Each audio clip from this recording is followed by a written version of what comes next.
जब भी समय मिले घर में, काम में, उसे व्यर्थ न खोएं, अपने श्वासों में लगा दें। अन्यथा परमात्मा से बातें करने लग जाएं। ये कोई हंसी मजाक की बात नहीं, ये सत्यता है। क्योंकि परमात्मा एक क्षण भी तुमसे दूर नहीं रहता, एक क्षण के लिए भी अलग नहीं होता।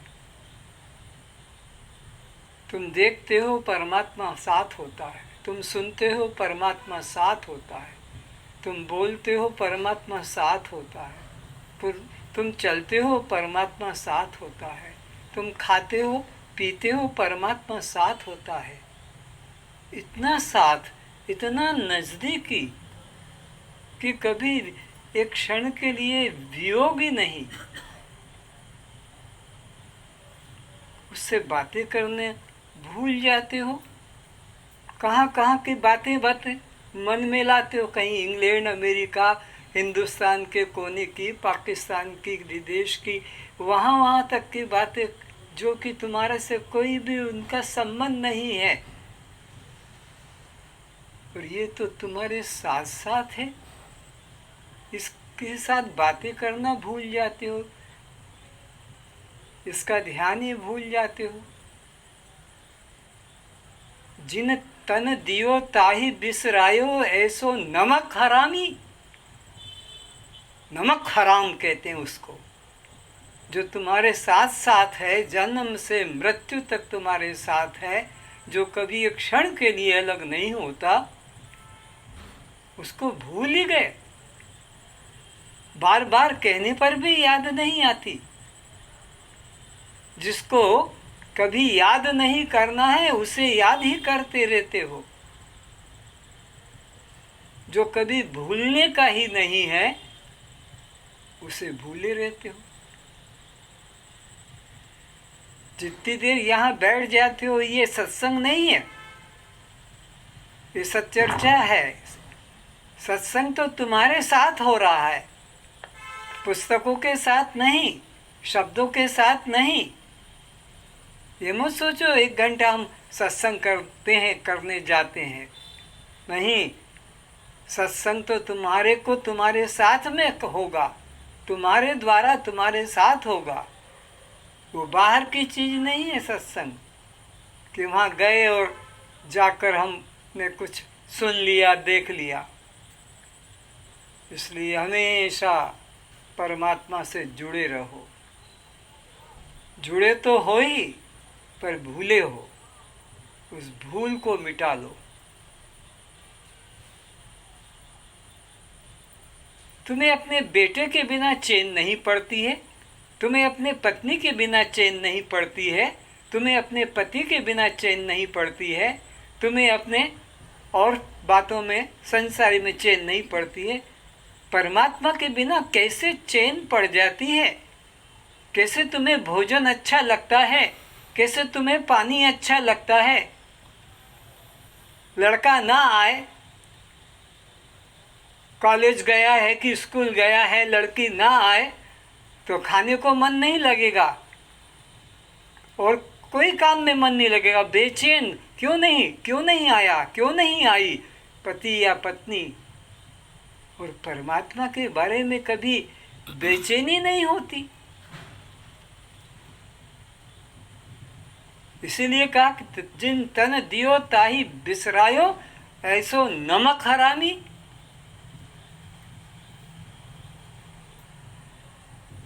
जिसका नमक खाते हैं, कुत्ता भी नमक हरामी नहीं करता है। तुम्हारी 2 रोटी खा लेता है, तुम्हारे दरवाजे पे बैठा रहता है। तुम्हारे से गाय कुछ ले लेती है तो फिर वो रोज अपने टाइम पर आकर वहाँ पर खड़ी होती है। पशु तक भी वफादारी जानते हैं, गद्दारी नहीं जानते। और ये मानव होकर भी गद्दारी, नमक हरामी पना करता है। संसार का कुछ भी पद मिल गया, फूला नहीं समाता। मेरे को मिनिस्टर बना दिया, सेक्रेटरी बना दिया, मैं ये हो गया, मैं वो हो गया, मैं ये बन गया, ये जिनका कोई मूल्य नहीं।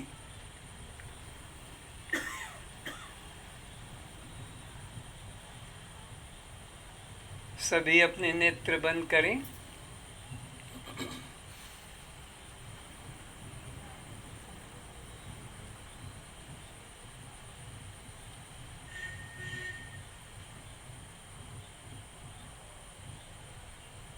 बातें भी करें, जैसे मित्र से बातें करते, इतने दिन से तुम कहाँ थे, तुम क्यों नहीं आए, मैं तुम्हारा कितना इंतज़ार कर रही थी, कर रहा था, तुम बड़े निष्ठुर हो, तुम बड़े निर्दयी हो। जैसे संसार में बातें करते वैसे भगवान से बातें करो। ये सत्यता है, ये मजाक नहीं।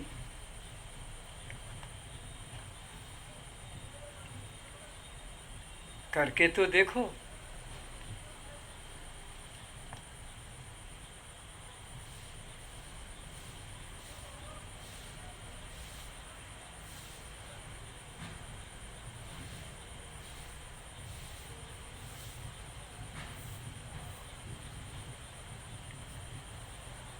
जिससे संबंध कभी टूटा नहीं, बातें उससे करने लगो।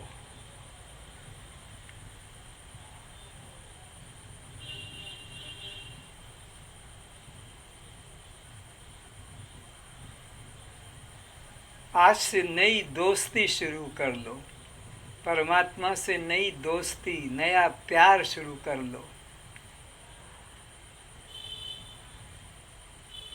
सच्चे हृदय से, सच्चे मन से।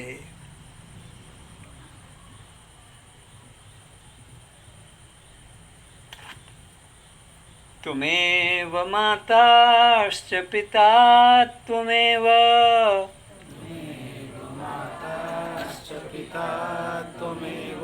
त्वमेव बन्धुश्च सखा त्वमेव,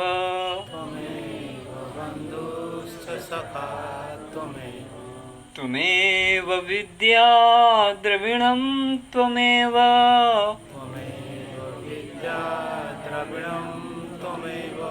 त्वमेव सर्वं मम देव देव।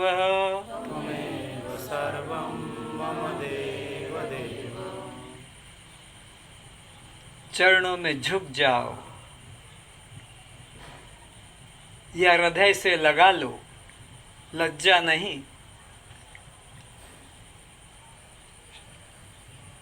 हाथ मिला लो, गले लगा लो,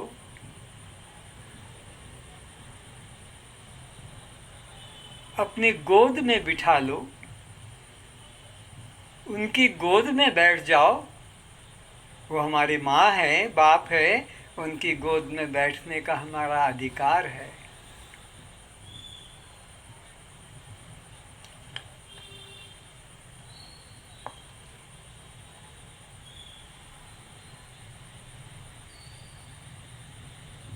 थके हुए हैं तो पैर दबाओ उनके।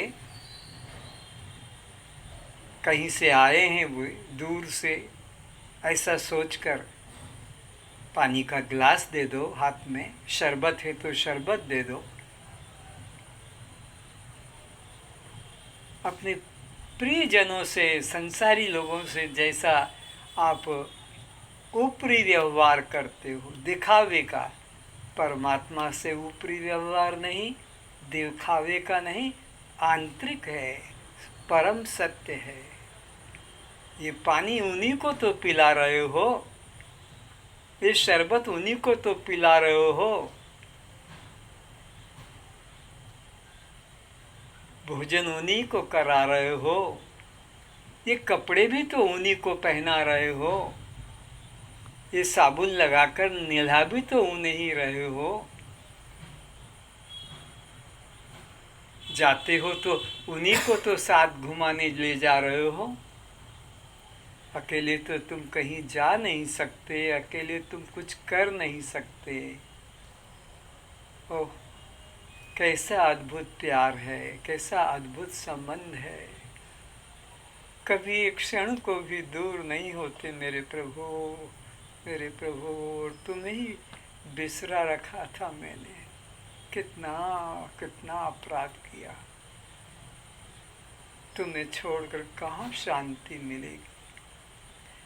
ये संसार वाले तो सब लूटने वाले, धोखा देने वाले, केवल सताने वाले हैं।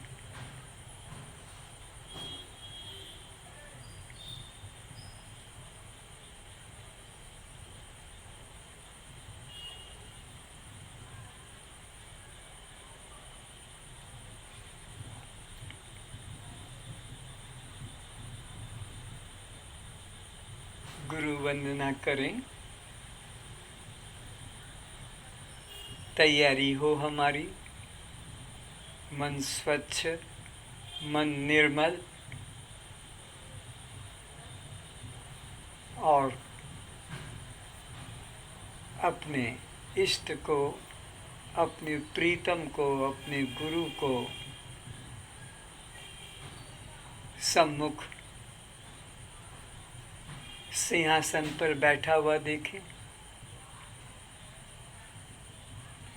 उनके चरणों में हमारा सर झुका हो, हाथ हृदय से मिले हुए हो।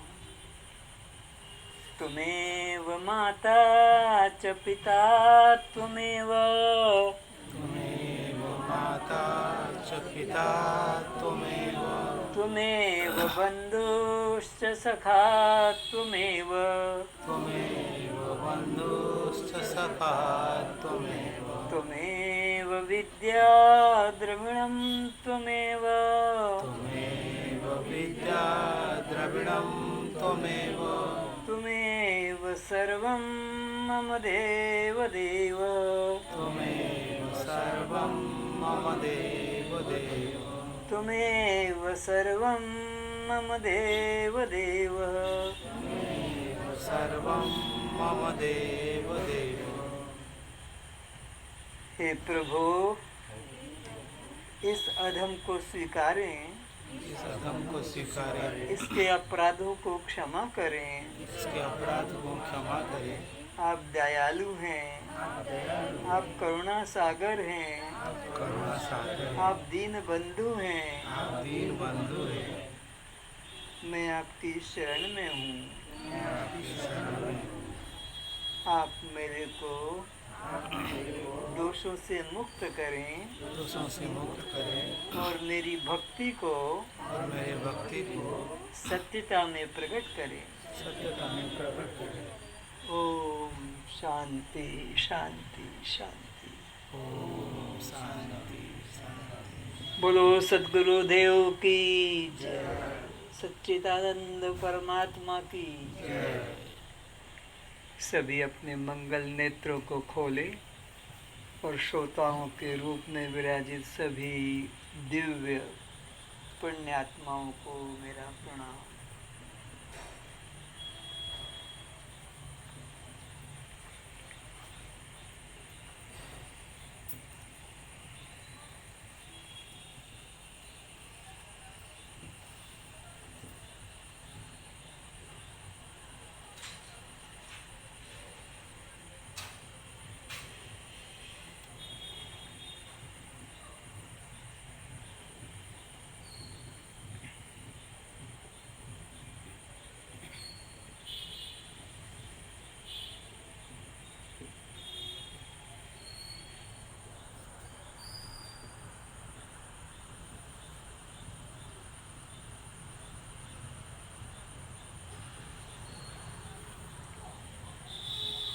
उन परमात्मा को अपने हृदय सिंहासन पर विराजित करें और सत्संग में प्रवेश करें। आप अकेले नहीं बैठे हैं, परमात्मा के साथ, परमात्मा आपके साथ है। आप अकेले नहीं सुन रहे हैं, परमात्मा के साथ परमात्मा ही को सुन रहे हैं। हे जनक, जगत से पूर्व तू था, अभी भी तू है, एवं जगत लय होने के बाद भी तू रहेगा। अष्टावक्र जी जो सच्चे गुरु हैं, वो जिज्ञासु को सत्य ज्ञान देते हैं कि देख, तू यह अनित्य शरीर नहीं है, तू यह पिता माता के रजवीरी से बना अत्यंत निकृष्ट धातु से बना घृणित शरीर तू नहीं है। तू ये जन्मने मरने वाला शरीर नहीं है। ये भूख प्यास लगने वाला तू प्राण नहीं है। ये सुख दुख लगने वाला तू मन नहीं है। ये बंध मोक्ष वाला तू जीव नहीं है। तू केवल दृष्टा साक्षी आत्मा है। तू पहले भी था।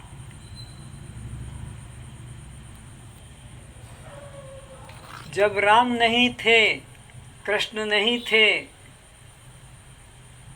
ब्रह्मा विष्णु शंकर भी नहीं थे, ये प्रकृति माया भी नहीं थी, तब भी तू था। अभी भी तू है।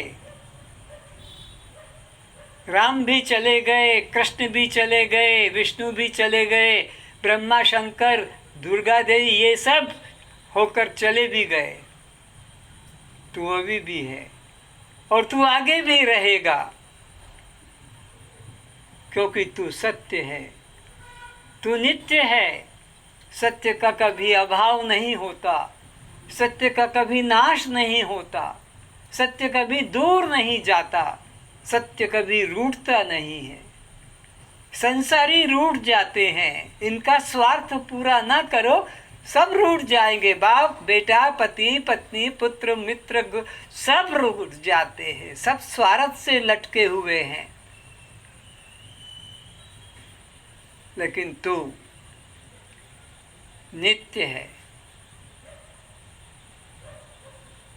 सत्य है, तेरा कभी नाश और कभी अभाव नहीं। तो ऐसा जनक, तू अपने को जान, तू ये जन्मने मरने वाला शरीर नहीं है। एक देश में रहने वाला, एक काल में रहने वाला, एक रूप में रहने वाला तू यह दृश्य शरीर नहीं, बल्कि तू आकाशवत अखंड, सब देश सब काल सब रूप में रहने वाली निराकार चैतन्य सत्ता मात्र है। चैतन्य सत्ता मात्र है। तेरा त्रिकाल में नाश या अभाव नहीं है, और यह जगत तुझ अधिष्ठान पर ही जन्मता है। तो सत्य का तीनों कालों में नाश नहीं होता है। तो ये जो जगत दिखाई पड़ रहा है, इस पर तुझे भरोसा हो रहा है कि जगत तो है, राज्य है, राज्य की सीमा है, रानियां हैं, महल है, राजपुत्र हैं, प्रजा है, जो तुझे लग रहा है? नहीं।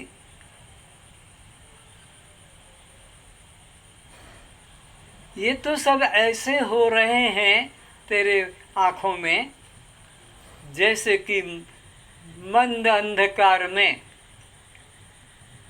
बिना हुआ सर्प भी सर्प जैसा लगता है, डरता भी है, गिर भी जाता है, खाई में पीछे लौटता है, आगे सर पे टांग भी टूट जाती है, प्लास्टर चढ़ जाता है।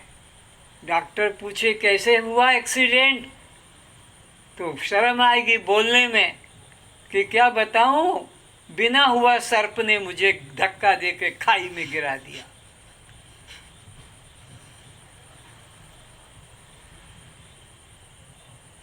तो जैसे मंद अंधकार में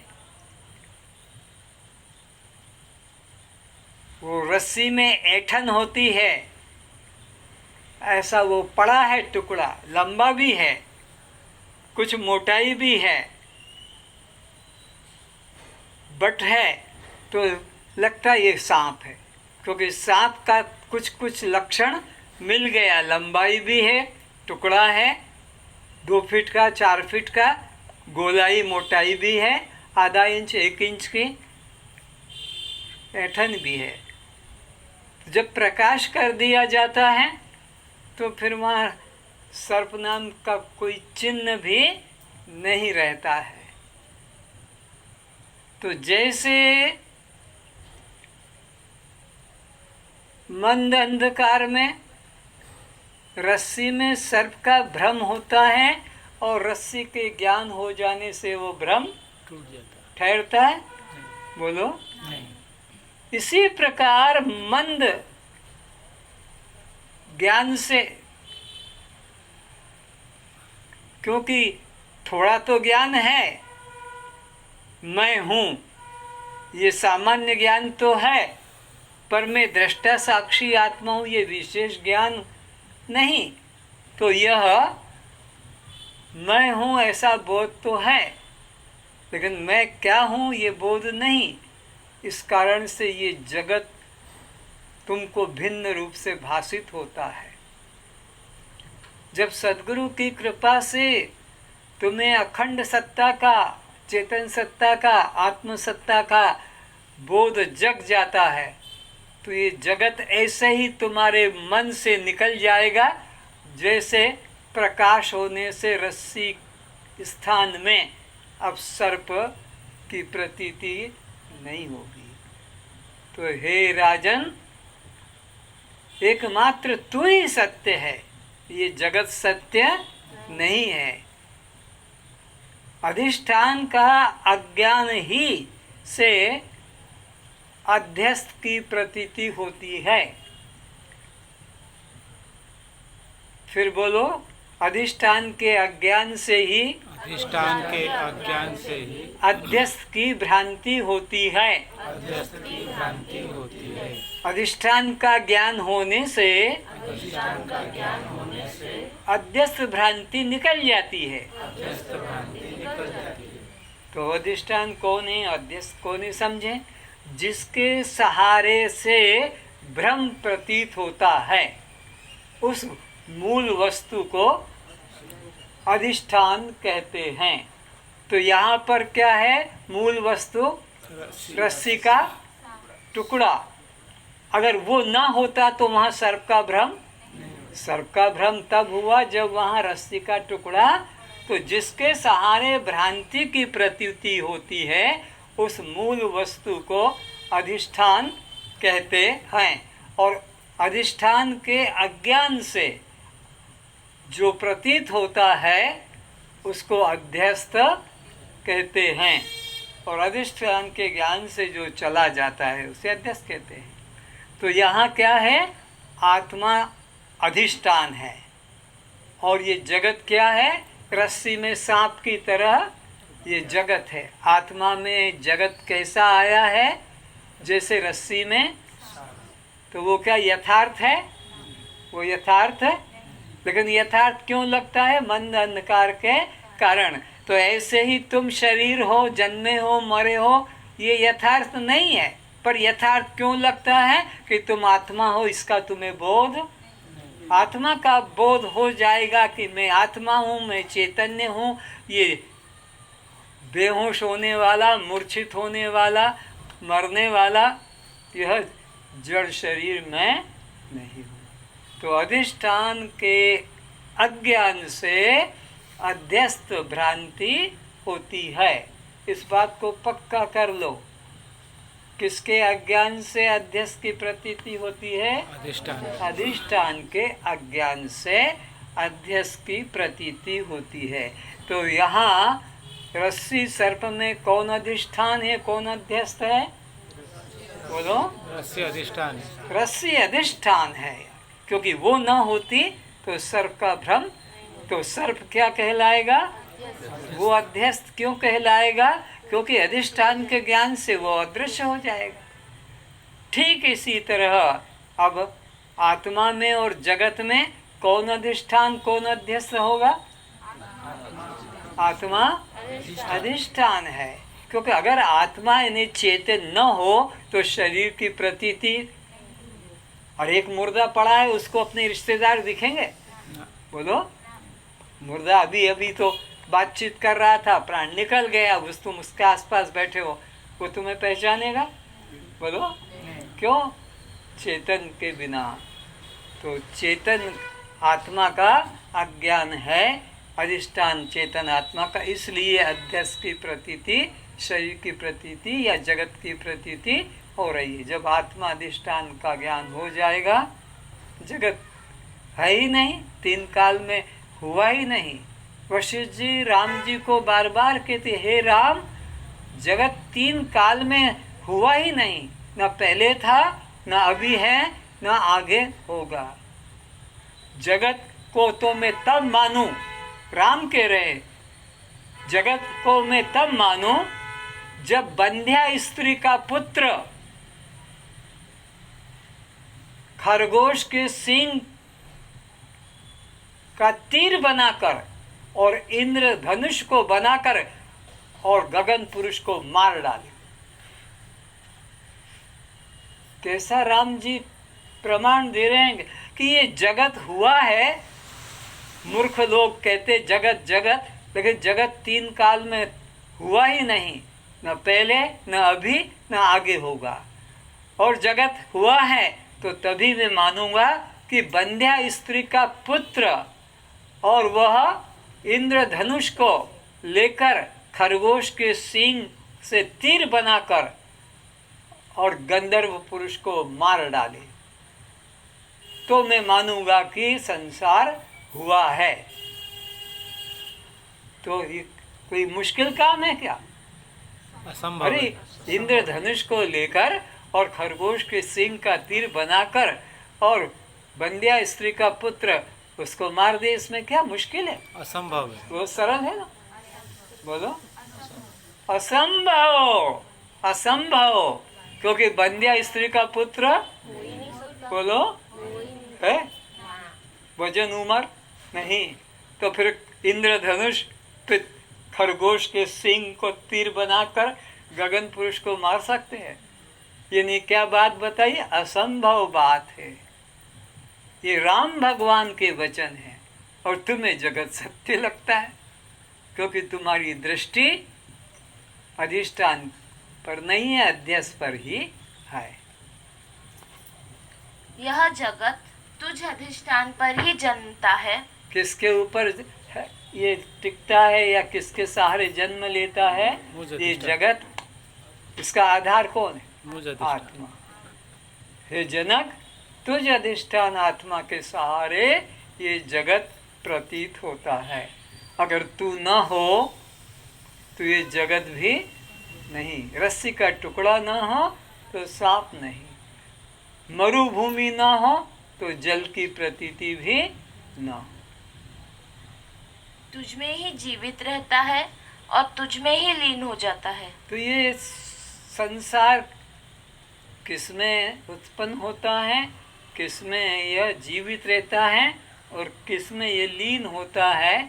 तो इसे ऐसे समझो कि स्वप्न संसार स्वप्न दृष्टा में से उत्पन्न होता है, स्वप्न दृष्टा के ही रहते ही वो जीवित रहता है और स्वप्न दृष्टा में ही वो लीन हो जाता है। स्वप्न संसार की कोई स्वतंत्र सत्ता है तो नींद टूटने पर भी रहनी चाहिए, पर नींद टूटने पर तो कुछ भी नहीं रहता। तो स्वप्न का, संसार का आधार क्या है? स्वप्न दृष्टा चेतन आत्मा, और वह तू है। इस जगत का आधार अधिष्ठान तू एकमात्र सत्य है। यह संसार तेरे अधिष्ठान आत्म स्वरूप में क्षणिक और कल्पित स्वप्न की तरह आरोप मात्र है। दृष्टान को भी समझा रहे हैं कि ये संसार कैसा है, यह स्थायी नहीं है, क्षणिक है। इसे समझना। संसार कैसा है जो अगले क्षण में न मिले,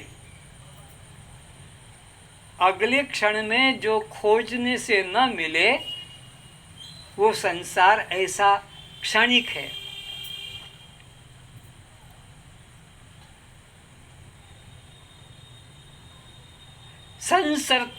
संसरति इति संसारः, वेद में कहा है जो प्रतिक्षण चेंजेस बदलाहट हो रही, एक क्षण को भी स्थिर न रहे, उसका नाम संसार।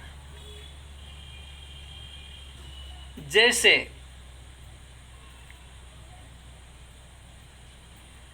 कोई तैराक, कोई स्विमर, कोई पहुरने वाला एक नदी में 2 बार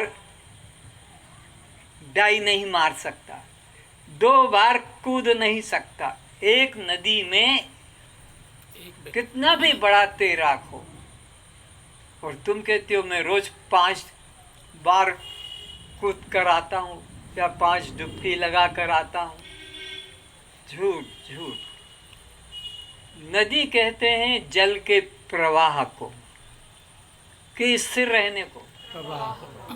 तो तुम गए पानी के अंदर, तुमने पैर छुआ, जिस जल को तुम्हारे पैर ने छुआ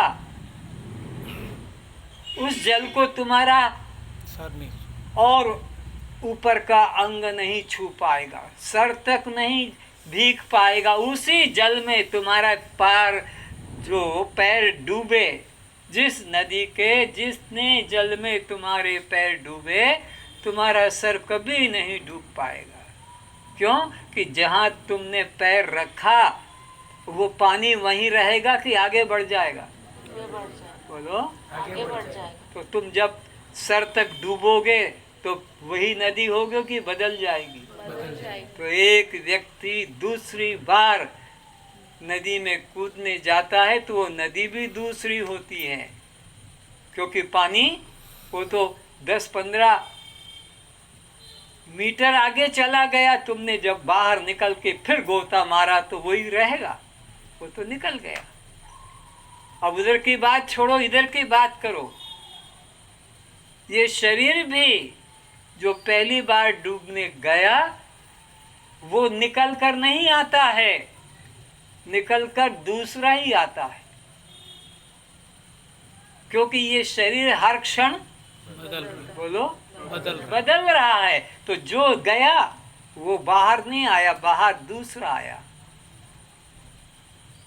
तुम जिसे कहते हो ये बच्चा है आज, ये वो बच्चा तुमको दूसरे क्षण नहीं मिलता है। तुम कहते हो यही बच्चा है, अरे नहीं, वो बच्चा तो गायब हो गया। दूसरा, पहले वाला मरता है, दूसरा फिर पैदा होता है।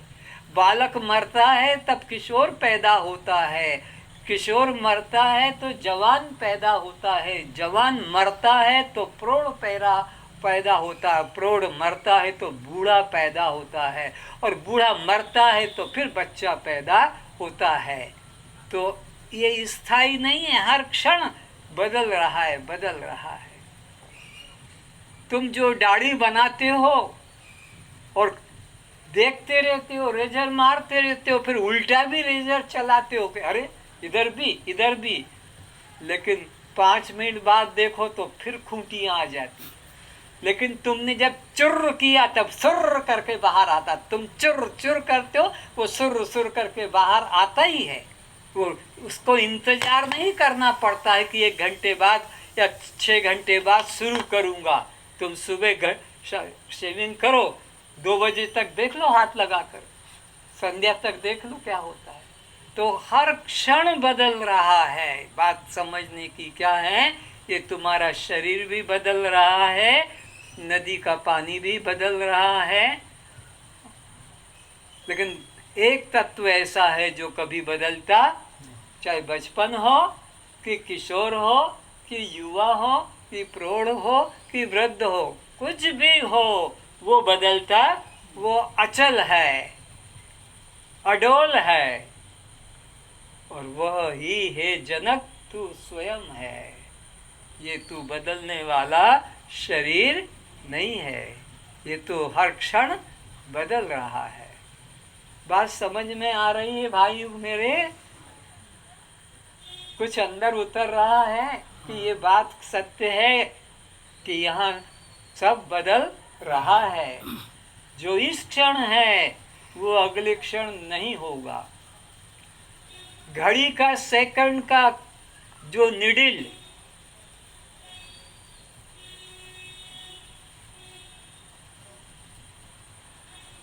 इस घड़ी के सेकंड निडिल को तुम दूसरे सेकंड वहां देख सकोगे? तुम्हारी दृष्टि टिका रखो, इधर उधर मत जाने दो। घड़ी के सेकंड को देखो, क्या वो वहीं पर दूसरे सेकंड मिलेगा? सत्यता देखो। इसी प्रकार ये संसार हर क्षण अपने स्थान से बदल रहा है। तभी तो गर्भ से निकला बच्चा आज 5.5 फीट 6 फीट हो जाता है। गर्भ से निकला बच्चा 10 पाउंड का 100 केजी का हो जाता है। एकदम में 100 केजी हुआ, एकदम 5.5 बना। तो वो किस तरह से बढ़ता ये पौधे, देखते देखते तुम एक बीज डालो कि वट वृक्ष बन जाता है, पीपल के वृक्ष बन जाता है। अचानक बन जाता है एक रात में। एक रात में ये बच्चा किशोर हुआ, एक रात में किशोर से जवान हुआ। जैसे ये घड़ी का, मिनट का, घंटे का, डे का कांटा हटता है, इतना स्लो, इतना कि हमारी दृष्टि उसको पकड़ नहीं पाती। पर वो अपनी जगह पर न सेकंड का कांटा, न मिनट वाला, न घंटे वाला, पर अपनी गति से सब बदलते जा रहे। लेकिन एक तत्व ऐसा है जनक, जो पहले भी था, आज भी है और आने वाले भविष्य में भी वो रहेगा। लेकिन ये तो एक क्षण पहले नहीं था और एक क्षण बाद में भी ये नहीं होगा। पिछले क्षण में कुछ और था, अभी और है, अगले क्षण कुछ और होगा। इसीलिए क्लास में मैं बोलता हूँ कि जिस बच्चे को माँ ने दूध पिलाया प्रथम बार, दूसरी बार उसी बच्चे को वही माँ दूध नहीं पिलाती है, क्योंकि माँ भी बदल रही है और बच्चा भी बदल रहा है। जिस पत्नी को तुमने पहली बार स्पर्श किया है, दूसरी बार उसी पत्नी को उसी दिन उसी समय भी स्पर्श नहीं कर सकते हो, क्योंकि पति भी बदल रहा है और पत्नी भी बदल रही है। और बार बार यही कहते हैं, पहले जैसे तुम नहीं हो पत्नी से, पहले जैसे तुम नहीं हो, पहले तुम और थी अब और। तो तू कहाँ पहले जैसा रह गया, तू भी तो बदल गया। पत्नी को ही बार बार कहता है, पत्नी हो तो सीता जैसी, बिल्कुल ठीक है, पर पति भी हो तो राम जैसा। तू तो रावण बना हुआ है, बात बात पे कुत्ते की तरह भौंकता है, भौंक भौंक करके काटता है, प्रेम शब्द नहीं जानता और आशा करता है पत्नी हो तो सीता जैसी। तो यहाँ एक चीज ऐसी है जो सदा अचल स्थिर है, जिसमें कोई परिवर्तन नहीं है, और वह ही तू है।